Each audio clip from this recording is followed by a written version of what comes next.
bienvenue sur cette nouvelle vidéo. Alors j'ai été dans un musée d'art immersif. Je pense que c'est ça la traduction, hein, parce que je ne suis pas sûre comment ça se traduit en français. Qui s'appelle Frameless, qui est un endroit gigantesque avec près de 3000 mètres carrés. Où en fait il y a plusieurs salles, 4 salles avec des animations d'œuvres contemporaines, on va dire, connues. Et les œuvres sont groupées par genre. Donc il y a les impressionnistes, il y a les post-impressionnistes, il y a le surréalisme et il y a l'art abstrait. Et en fait, il y a des animations, il y a des musiques qui sont immersives en fait, qui vraiment qui te mettent dans le tableau quoi. Et qui donnent vie au tableau aussi. Donc je trouve ça vraiment cool. J'y suis allée juste après une vidéo TikTok en fait, sans trop avoir d'attente. Mais vraiment, j'étais vraiment surprise à quel point j'ai trop kiffé. Mais c'était vraiment très très cool comme visite. Moi, j'y suis allée pour 11 heures et j'en suis pas ressortie avant, je pense, 14 heures. Parce que j'ai commencé à déjà être hypnotisée par les animations. Après, j'ai voulu faire un peu de contenu, filmer, tout ça. Donc, j'ai pris du temps, mais comptez bien quand même 2 heures pour bien profiter. Si vous êtes avec des enfants, ce sera pas plus d'une heure et demie. J'y crois pas. Personnellement, moi, je conseille pas aux gens, aux familles avec des enfants de moins de 5 ans d'y aller. Parce qu'il n'y a pas d'enfants de 5 ans qui ils vont pas. Je trouve que c'est une première introduction à la peinture, à l'art moderne aux enfants. C'est parfait. Pour les enfants, c'est parfait parce que c'est tout animé. C'est quand même les œuvres qui sont très connues. Dedans, vous allez avoir Klimt, vous allez avoir Van Gogh, vous allez avoir Monet. Je suis étonnée qu'ils aient pas fait une salle encore pour le cubisme, mais je pense que ça va se développer en fait. Je pense que si ce truc marche, il va vraiment se développer. Moi, j'ai payé, je crois, 25 livres ou 27 livres sterling pour avoir des tickets flexibles à 40 livres sterling pour les adultes. Mais ouais, comptez entre 25. Pour les enfants, je crois que ça peut descendre à 15 pour le billet, jusqu'à 40 si vous voulez des billets flexibles, ou 55 si vous voulez une expérience avec un repas et un verre de champagne, mais je ne le recommande pas spécialement. Je suis allée dans la cafétéria, c'était correct, mais c'était pas exceptionnel non plus. J'ai eu un sandwich et tout, et c'était pas incroyable quoi. Donc je peux pas forcément vous conseiller de manger là, mais si c'est pratique, vous pouvez y aller. Non, j'ai beaucoup aimé. La salle que j'ai le moins aimé, je trouve, c'est la 4e salle sur le post-impressionnisme. Je trouve qu'ils auraient pu faire un peu plus. Je sais pas. Peut-être qu'on ait un peu plus du vent, parce qu'il y a comme une tempête dans cette salle. Donc dès qu'on ait une sensation de vent, et puis d'accalmie, et puis de chaleur, parce que il y a un volcan à un moment aussi. Enfin, ils auraient pu faire un peu plus sur le sensoriel, je trouve. La salle sur les impressionnistes, j'ai bien aimé. Mais moi, j'aime bien ce style de peinture déjà à la base. Mais j'ai bien aimé, puis c'est un peu interactif, tu peux jouer un petit peu avec les animaux, il y a des animations.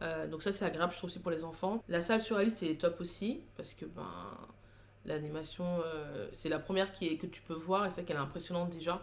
Parce que y a un jeu avec les peintures et ça donne quelque chose de comme une histoire en fait. Ils ont créé une histoire et c'est vraiment bien. L'art abstrait aussi était vraiment pas mal. Au début, je trouvais que c'était un labyrinthe en fait. Et comme je me suis rendu compte que c'était pas vraiment un labyrinthe, j'étais un peu déçue. Mais j'ai bien aimé comment ils ont représenté ces œuvres. C'était vachement original. Et voilà.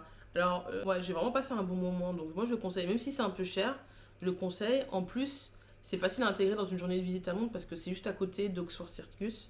C'est juste à côté de Hyde Park. Donc tu peux très bien te dire le matin tu vas à ce musée, puis l'après-midi tu vas marcher à Hyde Park, ou tu vas l'après-midi, ou le matin tu vas faire du shopping. Moi je conseille de venir tôt le matin parce qu'au Source Circus ça devient vite l'enfer.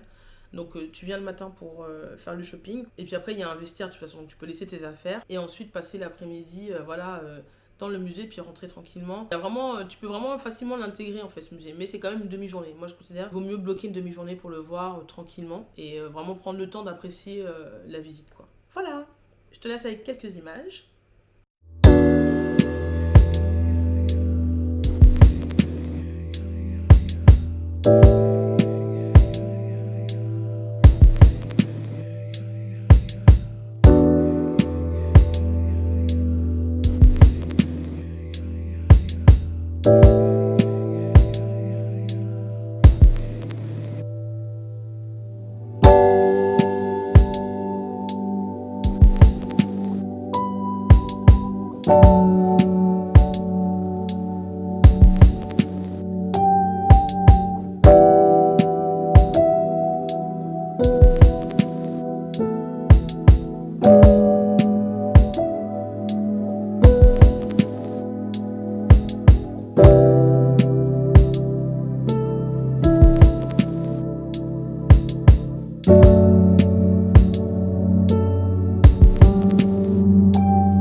Bon, je suis rentrée à la maison. Un shop, un café on va dire, qui est spécialisé dans les donuts et qui s'appelle Donutelier.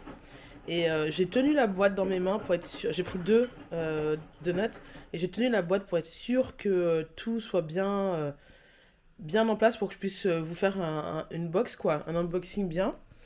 Bon, regardez l'état des donuts. Donc voici la marque Donutelier. Franchement, c'est stylé, vraiment très stylé. Et j'ouvre. Alors la religieuse, alors la forêt noire, elle a à peu près tenu. La forêt noire et encore, hein. Et encore, la chose est partie se péter là-bas. J'ai tenu ça dans mes mains, hein. Et par contre, la religieuse, elle est pétée, quoi. La religieuse, elle est dead, quoi. Elle est dead dans le game, quoi.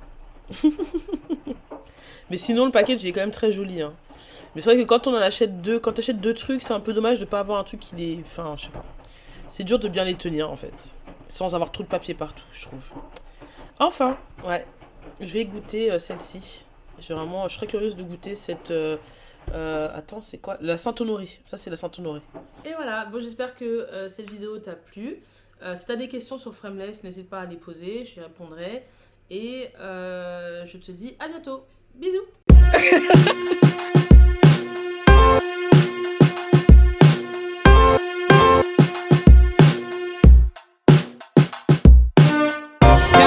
They all have my back, living life to the fullest. I just gotta say, yeah.